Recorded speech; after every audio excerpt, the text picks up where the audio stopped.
Well, welcome. It is another Hot Topic Tuesday, and believe it or not, we are looking at August 2nd, 2023. So we are now in the eighth month of the year. And one of the things that we're seeing heating up right now is this thing with commercial / retail real estate. And so the question for most of us, like 99.99% of us within our two companies, is, as a residential agent, what do I do when I get these commercial opportunities that show up? Is that something that I should handle? Because here's what we know, regardless of how long you've been in the business, if you're brand new, you're been in the business for a number of years, you know that it's the same license. It shouldn't be. It shouldn't be, because there is a major difference. So today I brought in a commercial specialist extraordinaire, Miss Peggy Feltner. Hi, guys. And so Peggy, we're going to use her expertise. And again, I want you to know, Peggy only does commercial real estate. She does not do residential real estate. We'll talk more about how that works out. And then along with that, the opportunities that you guys will have. But I think probably the best way for us to start out is, I remember having this conversation as new agent way back then, and I mean 30 plus years ago. I was having a conversation with Phil Schultz, and I said, Phil, this commercial thing, I'm a residential, is that something that I should do? And I don't remember anything much about it other than that he scared me away from wanting to do it. What would you share with everybody as far as that commercial versus residential? It's really a different animal. Residential is more packaged, I would say. And I realize that there are a lot of different residential elements that come up. But when you look at the residential market in Rochester, for example, in Rochester, you might have 50,000 homes. You might only have 5,000 commercial properties to even work with. So when residential says there's no inventory, in commercial, there's really no inventory.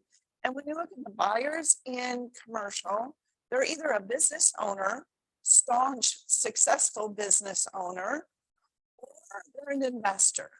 And it's all about not just the property, but let me correct myself. Will the city allow me to use my property for this commercial business? So there are so many different variables and so many different creative ways to financially get that deal done. Now, I will tell you, I wish commercial was as quick as residential, right? Darwin will come in and say, okay, what's going on in the next 90 days for you? Well, Chris comes to me and he says, Peg, what are you looking at? And I said, well, I'm looking at about 1.5 years on this one, right? Like sitting on a couch last night, I got an email on a deal and it's been pending for over 1 year. Wow. So, yeah. Major commercial lease for sure, but the lessee, the franchise, went through major due diligence on the property, not just a 7-day inspection, not just 7 days. So when you look at commercial, it really is it's a business. It's not a one-up relationship. Don't take anything I say as derogatory towards residential. Don't. They are just two different animals, and you can't just up and run and up and run and up and run when you've got potential investors, franchise owners that are really strategically working on their business, and you're actually hired by them. Now, you're hired for free for a while because as a tenant rep or as a buyer's agent representing somebody, you don't get paid by them. You get paid by the seller or the owner like you guys do. So it's majorly different.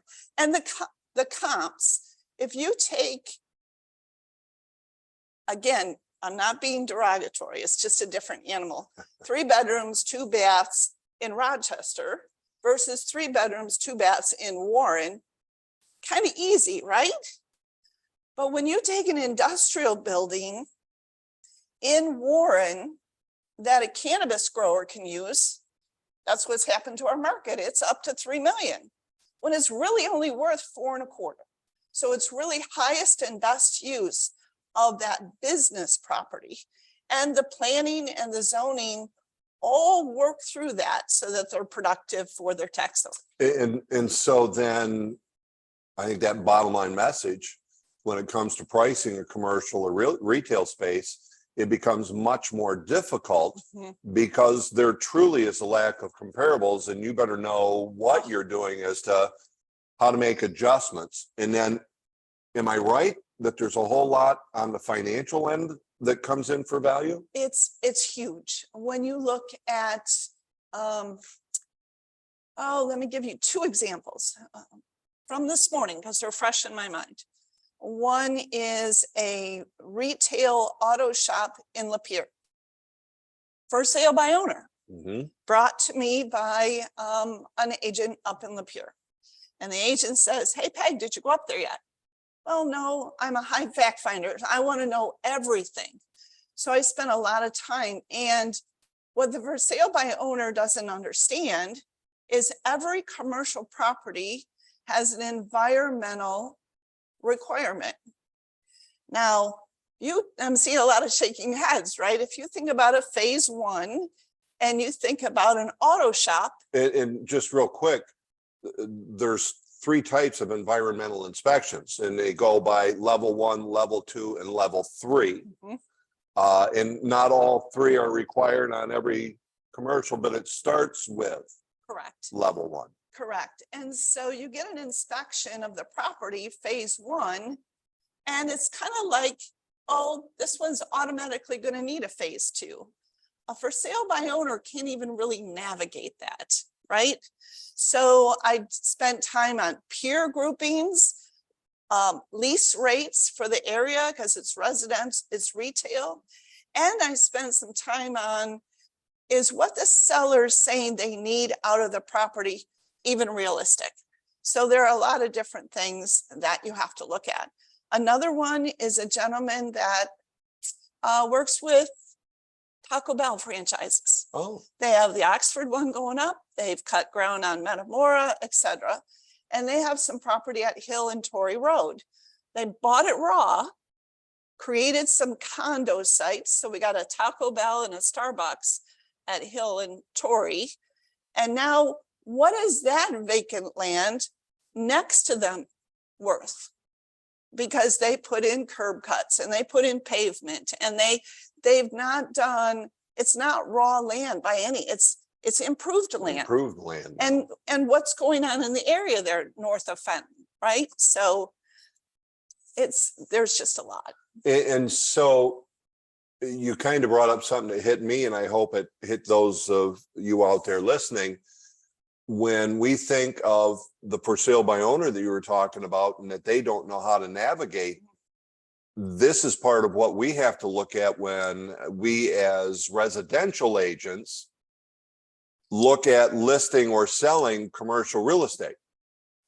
Because are we any better than what that for sale by owner is in regards to their knowledge and what needs to be done to be able to cause this property to transfer correctly, legally, and not get anybody into any lawsuits in the future. As a matter of fact, you and I, when we first got together, the aspect of the code of ethics. Now, code of ethics goes for any realtor who is part of residential or commercial. The code of ethics applies, but here's what it says. And I'll just put it in our simple legal or ease terms, would be this: that when you lack the expertise, you'll get somebody involved who has the knowledge and the expertise. So when you lack it, you'll find somebody. So I look around and I've got a number of my mentees in here, my newest agents. And who do they have to turn to because they lack expertise? Well, they have me, they have Brenda, they have their mentor. So on the residential part of it, we've got that covered. But what do you do when it's a commercial opportunity and you lack the expertise? Because I can tell you, I don't have great expertise in the commercial retail. Right. Matter of fact, when this lady came along and I brought her in, we worked together because she had far more experience from business development, entrepreneur, started 2 different businesses, sold those. So there was a great deal of what she knew that I did not. But together we felt very, very comfortable. And now she's like, you're getting the hand off. No, he's the tall one. Yeah, I'm tall, but that's your experience. Yeah. So what should they do? I think it's important recently, and I get residential agents referring to me, not just from C21 or CB. I have some amazing residential agents out there, and they have amazing relationships. We got to clarify that. Yep. Not everybody knows. So part of our company, we speak of Century 21 SACMAR, Century 21 Town and Country. We know there's Coldwell Banker Professionals. We know all of those are part of our company. Right. But our Coldwell Banker Commercial is Coldwell Banker Commercial Premier. It happens to be housed out of our Lake Orion location, but it is Coldwell Banker. It is commercial. It's a commercial franchise, and there's a lot that comes along with that. So Peggy is actually housed out of our Coldwell Banker Commercial Premier office. Yeah, and there's a lot of different components in that Coldwell Banker Commercial Premier presence, different brokerage, and residentially, just to bring back, a lot of residential agents think I'm a successful GRI realtor. I've been in the business 30 years. I can do commercial. And I have an agent that brought me in to a Royal Oak office building, very nice Royal Oak office building. And she brought in another counterpart who actually gave us the lead. And the counterpart was not real up for it, Darwin. Not really up for, sharing some of that pie of commission. However, when you look at commercial brokerage, many of them are not part of a board of realtors. So when you talk about a code of ethics, you're talking about a business community that doesn't always follow a code of ethics and aren't out there. In addition, they are not part of any MLS system. They will never see your stuff. Commercials not on Zillow, it's not on, right? Business owners will not see your stuff. And if you're working for a seller and you want to take that financial responsibility for that seller to represent them, because that's really what our responsibility is as realtors, you must use the proper marketing. So all signed up. I'm just curious because you brought something up there. So many commercial brokers are not realtors, meaning they're not part of the local, state, and national association of realtors. They're realtors. They have a license. But they're a real estate agent, which is why they're not part of the code of ethics. And the reason I wanted to clarify that, if you can remember where you were going, please, but I think it's a great time to discuss what's it like working in the commercial side of things on the other side. What are those real estate agents like? If I were to categorize them, the best situation I can tell you is I got a text one day. I was looking for industrial properties in the Shelby, Rochester area for my client.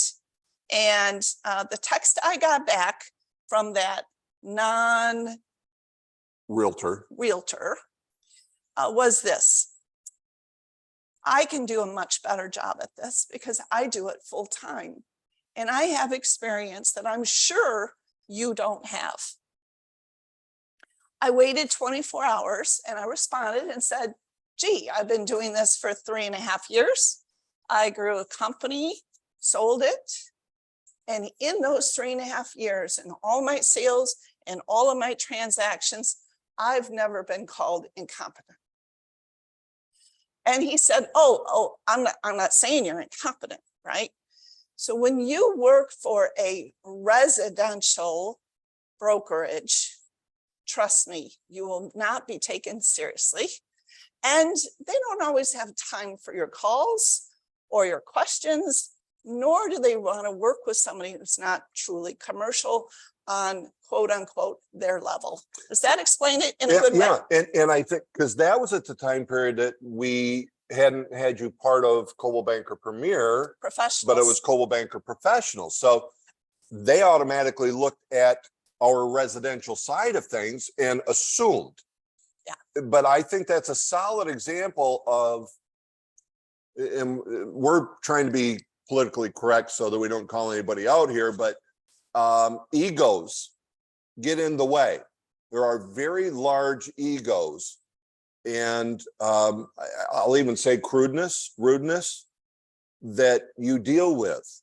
And so on a daily basis, until you actually are considered to be real. Going back to this Royal Oak in that residential referral, all of the leads on this property, none of them came from a Real Comp or a GMAR MLS, none. All of them came from the commercial brokerage in our Detroit marketplace. 2 are commercial brokers, one of which I believe belongs to CBOR. But how many commercial? In CBOR, by the way, commercial board of realtors. I'm part of both realtors so that I can hit and co-list and work with residential.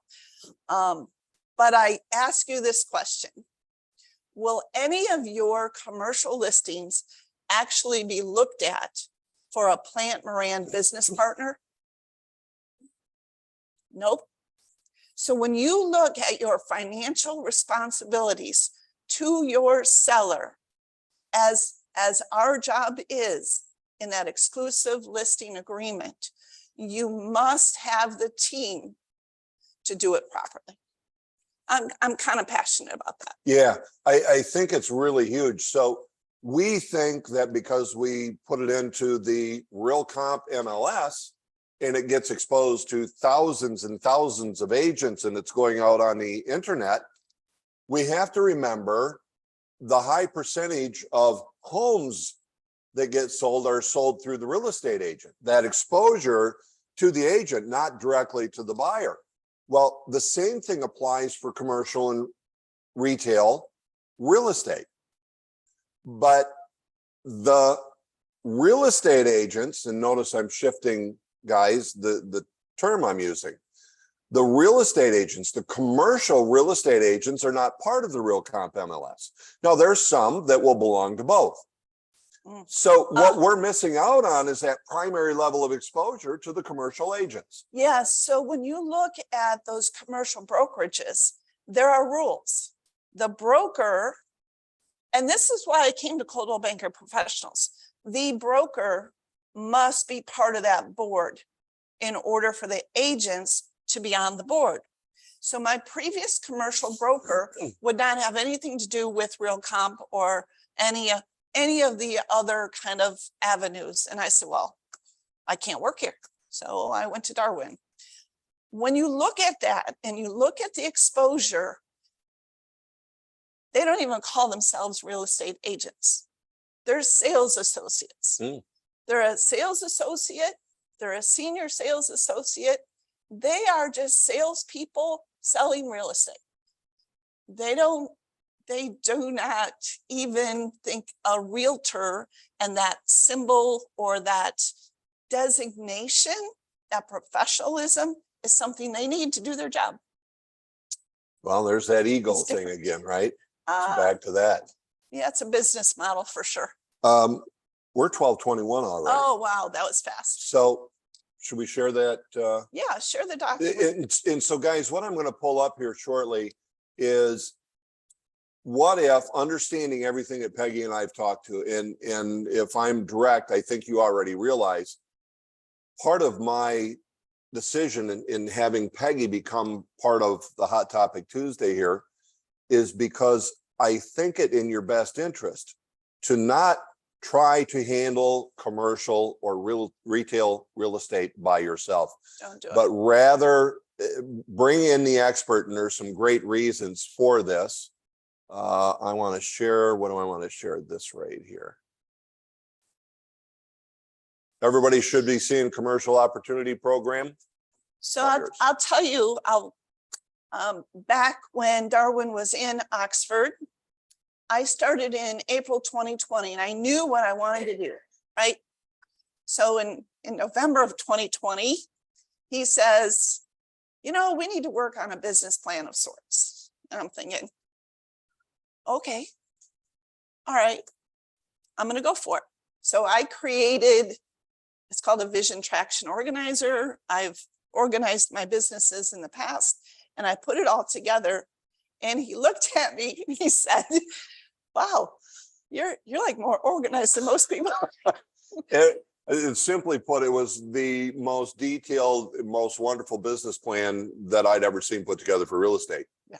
And along with that, the dreams, because it started, you kind of started with that end in mind as to what could be created. Yeah.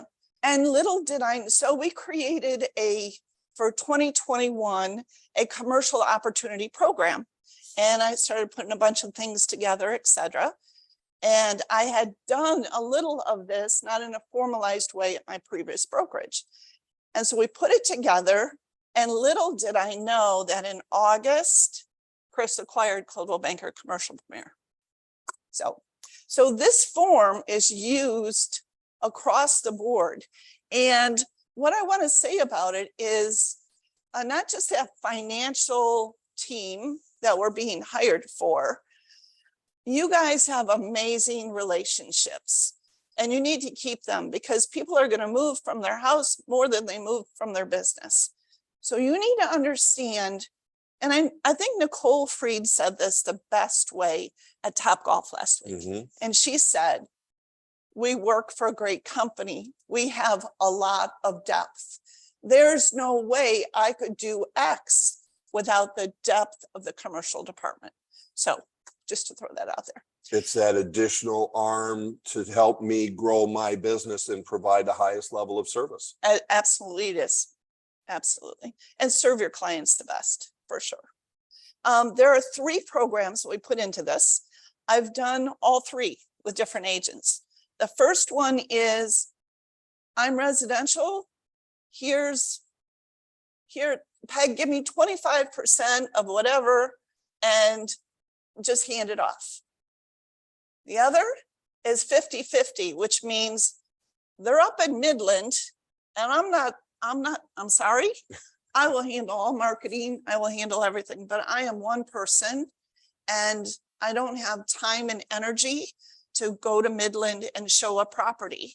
So we work together on different things and different components.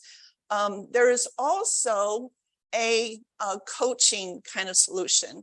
And Jim Lorch out of Lapeer called me and he said, Peg, I've got a commercial deal, but I want to handle this one.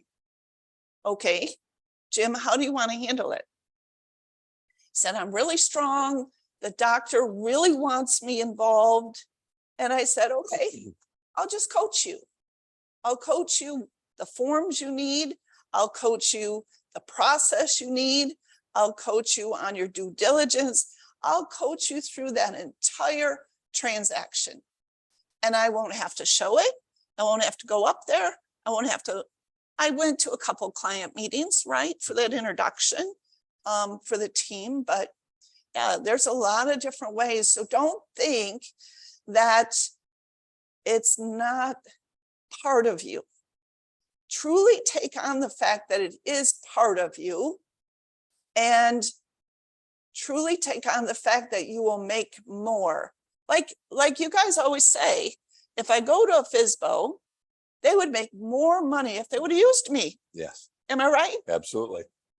So you get the continuity of your business and you get the teamwork. And that's really the goal. And that is what I continue to build at Coldwell Banker Commercial Premier. As a matter of fact, when you talk about what you'll receive, you'll also then have the commercial forms. Yes. You're going to have commercial marketing and advertising, that just simply being a commercial franchise actually opens us up to it and who it will push to. Exactly. So there's loads of reasons to be able to work together. So Peggy, what about, like my gang here with Rochester, their Century 21, what if I wanted to do, say, Program B, we're working this together. How would that be marketed because of the two brands? So we have a primary example in the room. Paula. I was thinking of you. Paula and I work together. I'm currently working with Jackie Sutherland out of this office. And it goes like this. You handle all the real comp paperwork, no issues. And then MLS and all of that. And I do all of the Coldwell Banker Commercial Premier, deep dive for marketing, etc. for the property. On the property, is there signage? It depends, Darwin. Okay. For example, we have a hotel up in Indian River. There is no way we're putting a sign on that property. It is Michigan. It is gorgeous. It is August. They're open every month of the year. As if you went up there to stay there, would you want a sign knowing that that company and that No business is way. for sale? No way. So when you think about a buyer who even comes to you and you go into MLS and you say, oh, I don't see anything for sale, 99.9% you are wrong. Because there's no signage on commercial. You got to keep that business running. So that's an interesting one. Now, what if I do use signage? Do we cross brand it together? No, no. What do we do? This is Coldwell Banker Commercial Premier signage. Okay. It's pure. I'm very adamant about that. It's pure commercial because you're going to take that property and present it as a business opportunity. It's not just a piece of real estate. Again, not derogatory, Right. but in the same token, it's not just a piece of property. So we're doing everything, and when we work together, we're doing it. It's a commercial property. Is it right? If we're on Program B, is it co-listed then? Do we as a Coldwell Banker or a Century 21, do we need to do any marketing or promotion? You'll do your individual promotion. Your MLS will give you promotion. So we will put it in our case, Real Comp or Yep. MI Real Source or okay. Yep, it'll be found out there, and you'll get that real estate market off the boards, and you'll get all that attention, but you'll get much more. Everything else Commercial. goes Coldwell Banker Commercial Premier. Yeah. And not only that, Coldwell Banker Commercial Premier, Coldwell Banker Commercial does a lot of syndications of the property. They send it out to CBC Worldwide. They send it out to Brevitas, not used so much in the Detroit marketplace. Brevitas is a good program. They send it out to Cruxy as an ad kind of thing. they send it out to officespace.com. So those arms are strictly through Coldwell Banker Commercial. In addition, I'm a CoStar LoopNet subscriber. A lot of people who think they're doing a good job as a residential agent say, oh, I'll just put it on LoopNet. Well, guess what? It's not seen by who you think it's seen by. Even though you might be paying money, right? It's not, it's almost like a smoke and mirrors kind of thing. When I do LoopNet as a CoStar subscriber, those two pieces of the puzzle are amazing in the distribution that I get. Fantastic. And it's expensive. I would venture to gain, and I might be wrong, that for, say you're a residential agent and you come across 2 commercial deals a year. Are you going to spend $12,000 to $15,000 a year out of your pocket waiting for that commercial deal to come? I would venture not. So out of respect to time, I believe we wanted to talk about opportunity in the commercial department arm. Oh, yes. So commercial is a little bit harder. So I want to talk about some of the things that we're working on. If you come in as a realtor, there is a Wild West version, right? There is a new version, and then there's an experienced realtor version. I really want to develop an internship into that commercial side. For the last 6 months, I've been working with an agent within our office and working through that joint, I want to say, process of working commercial together as a right arm. Again, as that high fact finder that I am not going to bring somebody in and say, oh, there's Rochester Road, go at it. You're not going to be successful. It's going to be expensive and you're not going to last. So there are so many different coaching things that have to happen. I would prefer internship, sharing commissions, doing a bunch of things that way to get people on board and growing in that arm. So if we were interested in, guys, I would say if you have serious interest in commercial, Peggy is open to talking to you and how that would work, to the point to where, you know, could I still work out of Shelby and do commercial? Is there a possibility? And there's the one thing that we're looking to make sure is that Coldwell Banker Commercial Premier is specialists in commercial. We won't have residentials, otherwise residential commercial agents, they wouldn't be doing both. Correct. And it would be, how can I work to and transition to that, or jump in it all the way? So how do they get a hold of you? Well, I'm on Ring Central. So Ring Central is one way. You'll find her very easily there. Very easily. The other way is just Google my name. I'm on LinkedIn. I'm on Facebook. I'm up in Lake Orion. And that particular form, Diane sent out to all of the admins. So within your own office, if you want a copy of it or read it, go ahead and seek out your admin. Let's make sure all offices have it, number one, right? Seek out your admin, make sure you know it's there, and yeah, just give me a call. Am I right? 628-1900? Yep, that's it. That's Orion Oxford. Orion Oxford office. So I just put it in the chat for you to be able to pick that up from there. Guys, again, want to be respectful of time. This flew by a lot faster than we thought, didn't it? Yeah, it's almost like we need it once a quarter. Yeah. This is the beginning of third quarter 2023.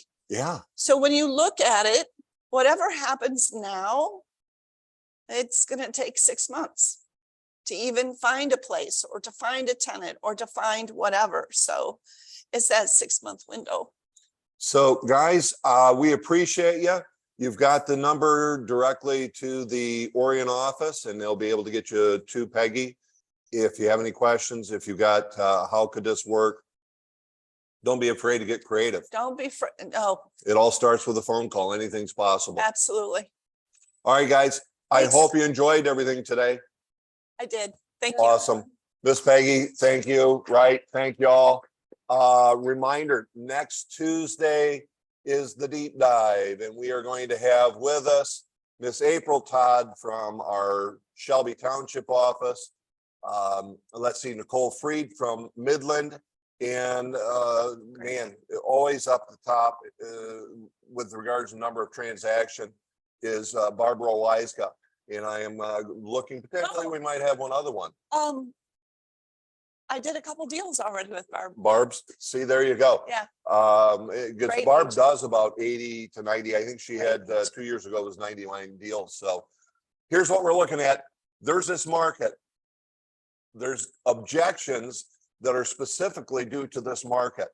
That's what I'm going to be having the discussions with these guys next week. So spread the word, set aside that 1 hour next week for the deep dive, get to the office, enjoy some lunch. And in the meantime, guys, go talk to people, sell real estate. We'll see you next week. Thanks, guys.